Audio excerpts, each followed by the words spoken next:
It's just a short drive down the road tonight for J.J. Redick and his Lakers team, taking on the Clippers at the Intuit Dome. Luka Dončić is averaging over 35 per game this year, tops in the league. And the last time these two teams met, put up a game-high 43 in the Lakers' 17-point win. Next week, LeBron James turns 41, but you wouldn't know it from his play of late. It's the Lakers and Clippers tipping off in 1 hour. Hello, welcome to Access Sportsnet Lakers, brought to you by Mercury Insurance. I'm Chris McGee alongside Robert Ory and James Worthy. We'll hear from Mike Jordan in a little bit. How we doing, Big Shot? Doing great, man. How about you? Feel like you're in the Christmas spirit. I had it with my red tie just for Christmas and then, you know, get in the spirit. I want to shout out both you guys, James and Eagle, that you had playing golf, big time, and your son, Christian Ory, with a nice basketball play last night. The Bruins, the beatdown of Cal Poly. Exactly. You know, he got in the game, got in 3 minutes, but he made the best of those 3 minutes. Make the best of those 3 minutes. Yes, yes, yes. All right. 3 next time, 10 the next time, 15 the next time. Moving on up. Moving on up. Good times. All right, let's get to it. Lakers go to 12-3 on the road with a win over the Jazz. They used a strong fourth quarter run. Big game. They outscored the Jazz 41-29 in that win in that fourth quarter. What did you see that you liked in the fourth? Well, commitment to the defense, first of all. You know, that's how they've been winning these games. I mean, the offense is there. You know, I like some of the role play. I like what Hayes did. Luka got his, but I thought the support group was really good. LeBron playing off the ball. I like what he's doing off the ball now. Not having to put a lot of pressure on him.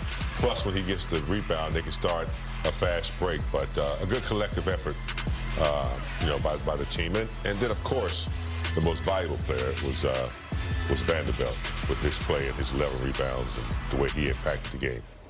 I totally agree. Sitting there watching this game, I really appreciate what Vando did.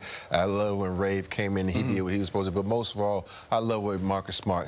You know, Marcus Smart had been shooting the three ball so good. He came in, even though he fouled out and had some possessions there where we like were kind of suspect, but he's just been a blessing in disguise because over the years we watched him so much.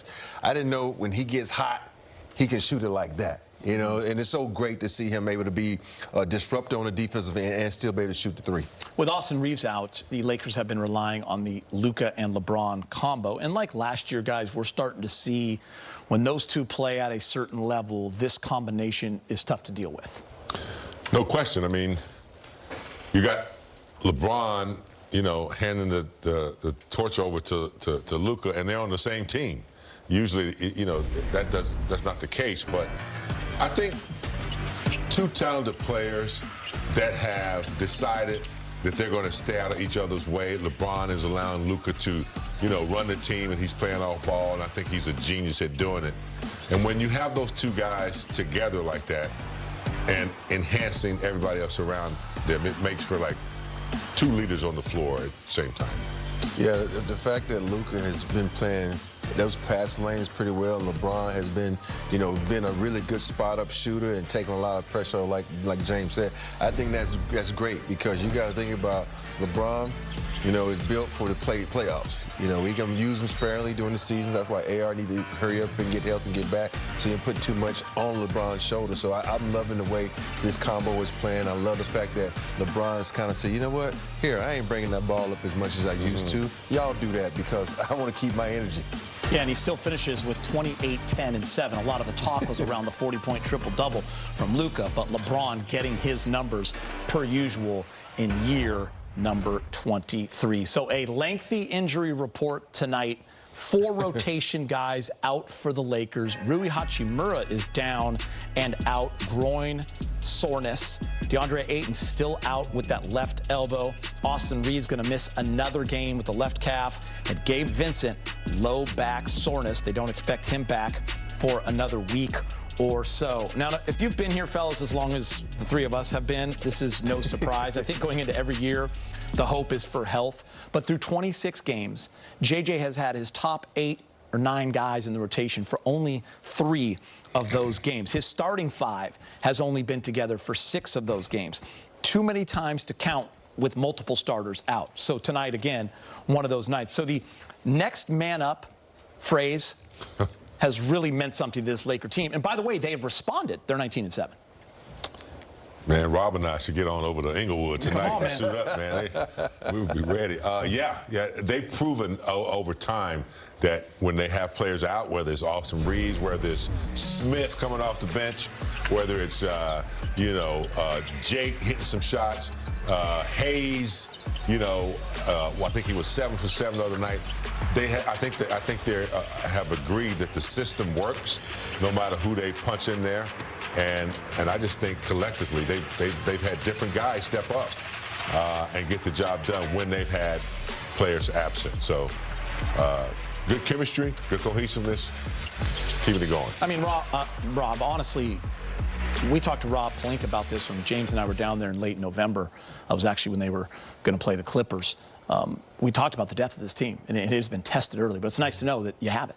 Yeah, exactly. When you have two guys like a Luka and LeBron, if they're playing, it's going to make it easier for everybody else, no matter what role you play, what position you're in, because now you look at Ray, Vando, Jackson Hayes, and Smart. These guys are capable players, and sometimes they get overshadowed by how good the other players are. The one thing that people don't understand about a lot of these guys, you think about maybe except for Jack, all these guys were maybe top 5 picks, top 10 picks.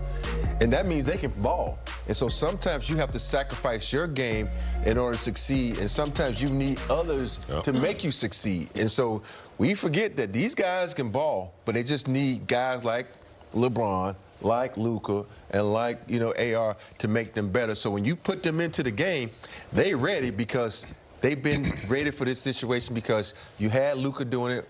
When Luka was out, you had AR doing it. When AR was out, you had LeBron do it. So they're ready. Yeah. All right, guys. For more, let's check in with Mike Trudell, joining us from the Intuit Dome in Inglewood. Hi, Mike.